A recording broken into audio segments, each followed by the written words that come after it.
আপনারা কি জানেন বাংলাদেশের হ্যাকাররা আজ সাইবার দুনিয়ায় কতটা শক্তিশালী হয়ে উঠেছে?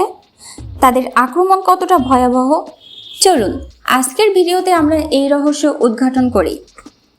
সাইবার জগতের সাথে বাংলাদেশের সম্পর্ক খুব বেশি পুরনো নয়, তবে গত কয়েক বছরে বাংলাদেশের হ্যাকাররা তাদের শক্তি ও দক্ষতার মাধ্যমে আন্তর্জাতিকভাবে সাইবার জগতের নজরে এসেছে। 2016 সালে বাংলাদেশ ব্যাংকের রিজার্ভ থেকে $81 মিলিয়ন চুরির ঘটনার পর থেকে বিশ্বের নজরে বাংলাদেশের সাইবার নিরাপত্তা ও হ্যাকিংয়ের দিকে ঘুরে যায়। বাংলাদেশি হ্যাকাররা তাদের শক্তি প্রদর্শনের জন্য বেশ কিছু কৌশল ব্যবহার করে। তাদের দক্ষতার মধ্যে রয়েছে সোশ্যাল ইঞ্জিনিয়ারিং, ভিডিওএস আক্রমণ, ওয়েবসাইট ডিফেসমেন্ট এবং ম্যালওয়্যার আক্রমণ। তারা শুধু যে আক্রমণ চালায় তা নয়, কিছু ক্ষেত্রে তারা অন্যান্য হ্যাকার গোষ্ঠীর সাথেও সহযোগিতা করে, যা তাদের শক্তি বৃদ্ধি করে। ভারতের বিরুদ্ধে সাইবার আক্রমণ। বাংলাদেশ ও ভারতের মধ্যে রাজনৈতিক ও কূটনৈতিক উত্তেজনার প্রেক্ষাপটে 2012 ও 2015 সালে কয়েকটি উল্লেখযোগ্য সাইবার আক্রমণের ঘটনা ঘটেছে। এই আক্রমণগুলোতে ভারতীয় সরকারি ও বেসরকারি ওয়েবসাইটগুলো টার্গেট করা হয়েছিল। মায়ানমারের বিরুদ্ধে আক্রমণ। রোহিঙ্গা সংকটের সময় মায়ানমারের বিরুদ্ধে কিছু বাংলাদেশি হ্যাকার গোষ্ঠী সাইবার আক্রমণ চালিয়েছিল। 2017 সালে মায়ানমারের বিভিন্ন সরকারি ও বেসরকারি ওয়েবসাইটে হামলা চালানো হয়েছিল। এই হামলাগুলোতে ওয়েবসাইট ডিফেন্স করা এবং মায়ানমারের বিরুদ্ধে প্রতিবাদী বার্তা ছড়িয়ে দেওয়া হয়েছিল। আন্তর্জাতিক সংস্থার বিরুদ্ধে আক্রমণ। কিছু ক্ষেত্রে বাংলাদেশের হ্যাকাররা আন্তর্জাতিক সংস্থা ও কোম্পানিগুলোর বিরুদ্ধে সাইবার আক্রমণ চালিয়েছে। এছাড়াও কিছু বাংলাদেশি হ্যাকার গোষ্ঠী বিভিন্ন দেশের সামাজিক বা রাজনৈতিক প্রেক্ষাপটের কারণে আক্রমণ চালিয়েছে।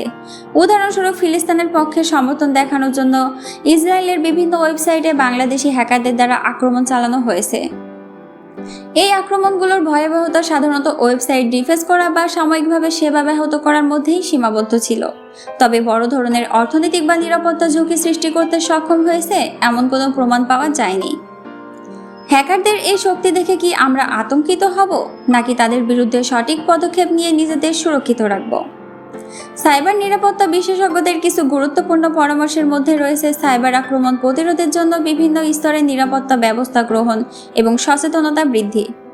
এখানে কিছু মূল পরামর্শ দেওয়া হলো। Multilayer security. সাইবার নিরাপত্তার জন্য একাধিক স্তরের নিরাপত্তা ব্যবস্থা রাখা গুরুত্বপূর্ণ।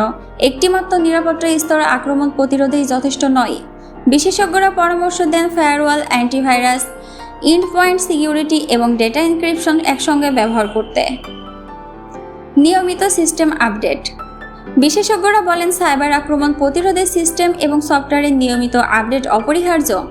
অনেক হ্যাকার পুরনো সিস্টেম থাকা নিরাপত্তা ত্রুটি কাজে লাগিয়ে আক্রমণ করে, তাই সবসময় সিস্টেমের সর্বশেষ সংস্করণ ব্যবহার করার পরামর্শ দেওয়া হয়। ইউজার এডুকেশন ও সচেতনতা। কর্মী এবং ব্যবহারকারীদের মধ্যে সচেতনতা বৃদ্ধি একটি গুরুত্বপূর্ণ পদক্ষেপ। বিশেষজ্ঞরা পরামর্শ দেন ফিশিং ইমেল চিনতে শেখা, শক্তিশালী পাসওয়ার্ড ব্যবহার করা এবং সন্দেহজনক লিঙ্ক বা সংযুক্তি এড়িয়ে চলা। ব্যাকআপ এবং রিকভারি প্ল্যান।